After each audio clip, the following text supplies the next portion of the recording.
All right, episode number 16 here, the success principles. I want to knock out a few chapters here at a time. So remember, we're in the section entitled Transform Your Self to Success. So number 29 is complete the past to embrace the future. Number 30, chapter 30 is face what isn't working. And chapter 31 is to embrace change. So first is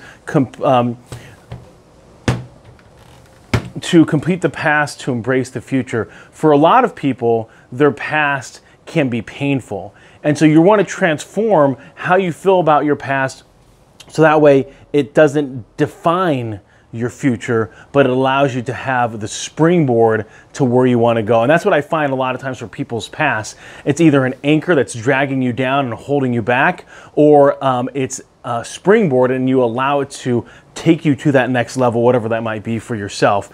And so it's understanding that your past is done, right? So there's no value in thinking that you can get back in that DeLorean, Back to the Future style, Marty McFly style, hit 88 in the DeLorean and go Back to the Future.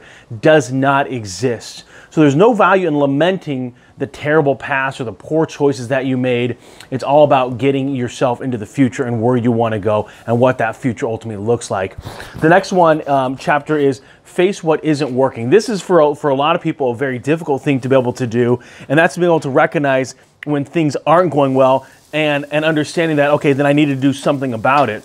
Because for a lot of people, they want to have that ostrich method, right? So they want to think that it will just eventually get better based on wishful thinking, based on hoping.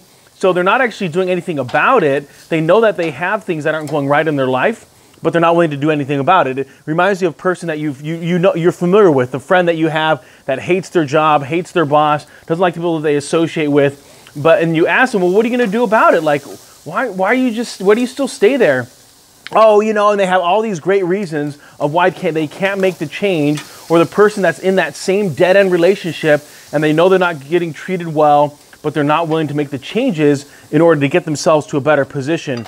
And so we've heard that story. It gets old, it gets dated. And that person, we'd say to them, we'd grab them by the lapels, we'd grab them by the shirt, and we'd say, get it together, make a change. Understand this thing ain't working. This experiment that you have with your job, trying to do this, trying to do that, isn't working. At the same time, I'm not telling you to go poo-poo on people's dreams. I recently interviewed somebody that is still doing cover band songs, and she's in her 50s and absolutely loves it. Isn't expecting some scout to be out there, is totally comfortable with singing in little festivals, in little state fairs, and county fairs, and little things around the state, and so is very content with where that is, and so isn't under some kind of delusion that it needs to go grandiose to that kind of scenario.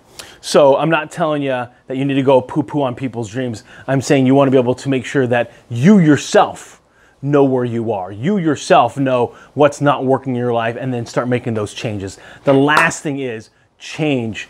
Expect the unexpected. Know that it's going to happen to you. Whether you're going to wish for it yourself, you're going to push for it, you're going to advocate for it, or it's going to come right at you. So the question is, are you willing to accept that life is going to change on you? And when it does, are you willing to make those changes for yourself to get better and to be where you want to be? People lament, oh, when you get older, your